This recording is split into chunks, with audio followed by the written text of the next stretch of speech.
Duckworth Lewis turn method यानी DLS method क्या है?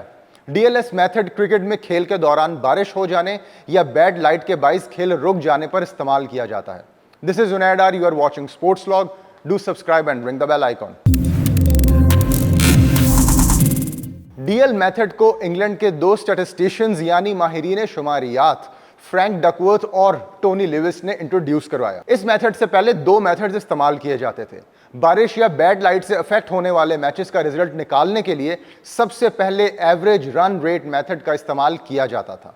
फिर जब उसमें कुछ फ्लॉज सामने आए तो मोस्ट प्रोडक्टिव ओवर्स मेथड को अपनाया गया। इन तरीकों में सेकंड टाइम बैटिंग करने वाली टीम को ज्यादा नुकसान उठाना पड़ता था, जिससे मैच रिजल्ट्स में नाइंसाफी का इंप्रेशन निकलता था। इसलिए एक ऐसे मेथड की जरूरत थी जिसमें दोनों टीमों के साथ इक्वालिटी पे पेश आया जाए और नाइंसाफी का इंप्रेशन ना हो। यह नाइंसाफी उस वक्त ज्यादा डिस्कस हुई जब 1992 वर्ल्ड कप के सेमीफाइनल में इंग्लैंड और साउथ अफ्रीका के मैच के दौरान बारिश से मैच अफेक्ट हुआ और जीत के करीब पहुंचने वाली टीम साउथ अफ्रीका के लिए एक समझ ना आने वाला टारगेट रखा गया।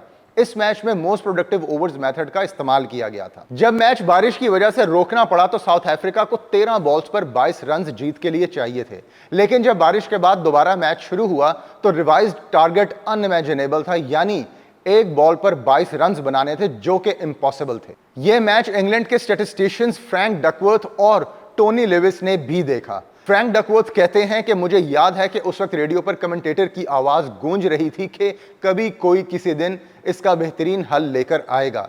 उस दिन मैंने सोचा कि इस मसले का हल मैथमेटिकल कैलकुलेशंस ही हैं। आखिर दोनों स्टैटिस्टिशियंस ने एक ऐसा मेथड दरियाफ्त कर लिया जो मैच के स्टेटस को नेगेटिवली अफेक्ट ना करे।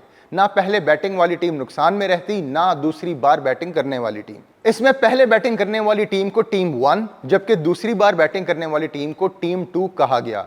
इस मेथड को दोनों एक्सपर्ट्स के नाम से रखा गया और डीएल मेथड कहा गया। फ्रैंक डकवर्थ का कहना था कि अगर इस मेथड का इस्तेमाल सेमीफाइनल में किया जाता तो साउथ अफ्रीका को आखिरी बॉल पर मैच जीतने के लिए 5 रन और मैच ड्रॉ करने के लिए 4 रन की जरूरत होनी थी और ब्रायन मैकमिलन लास्ट बॉल पर छक्का लगाकर यह मैच जीत सकते थे। डीएल मेथड का basic method second time batting करने वाली टीम के रिसोर्सेज का इस्तेमाल देखना और पार स्कोर और टारगेटेड स्कोर से डिसाइड करना था। टीम ने कितने रिसोर्सेज इस्तेमाल कर लिए हैं और कितने रिसोर्सेज बाकी हैं, यानी ये टीम कितनी विकेट्स खो चुकी है और कितनी ओवर्स खेलने बाकी रह गए हैं। डीएल मेथड का पहली बार इस्तेमाल 1997 में जिम्बाब्वे और इंग्लैंड के मैच के दौरान हुआ, लेकिन आईसीसी ने अप्रूवल के बाद ऑफिशियली इसे 1999 में अप्लाई किया। डीएल मेथड कामयाबी से चलता रहा, पर वक्त के साथ साथ वर्जन और सॉफ्टवेयर चेंज होते रहे। परसेंटेज टेबल को भी रिवाइज्ड किया गया क्योंकि वनडे क्रिकेट में स्कोर 200 से 300 के दरमियान रहता था, लेकिन जब स्कोर ज्यादा बढ़ना शुरू हुआ तो इस मेथड की कैलकुलेशन एक्यूरेट नहीं थी और अपग्रेडेशन की जरूरत थी। यह काम ऑस्ट्रेलिया की क्वींस यूनिवर्सिटी के प्रोफेसर स्टीवन स्टर्न ने किया। उन्होंने पहले बैटिंग करने वाली टीम की 300 प्लस रन की सूरत में परसेंटेज निकाली।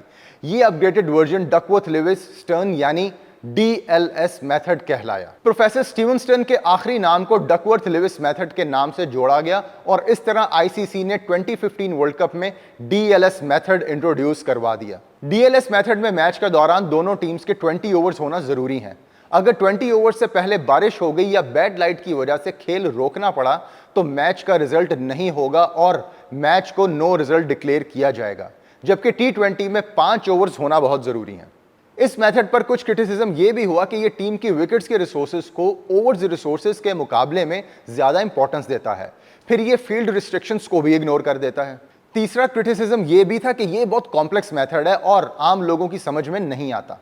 इस मेथड के राइट्स पहले डकवर्थ और टोनी लिविस के पास थे, फिर उनकी रिटायरमेंट के बाद इस मेथड के कस्टोडियन प्रोफेसर स्टीवन स्टर्न बने। डकवर्थ और टोनी लिविस ने इस मेथड को बनाया, फिर इसे आईसीसी के कॉम्प्लिकेटेड प्रोसेस से गुजारा और फिर इसे एक किताब की शक्ल दी गई।